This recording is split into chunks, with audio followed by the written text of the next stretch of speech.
Sobre cordel, porque o cordel tem sido meu companheiro fiel, e para tirar do leitor alguma dúvida cruel.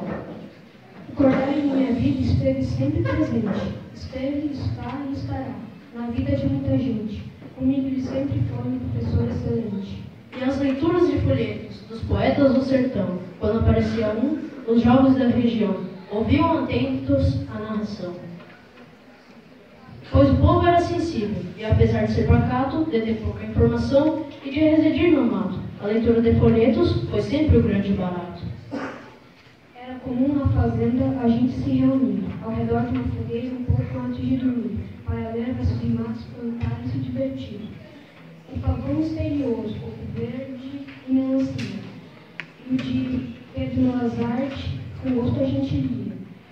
E logo a gente se emocionava com um novo autor que surgia.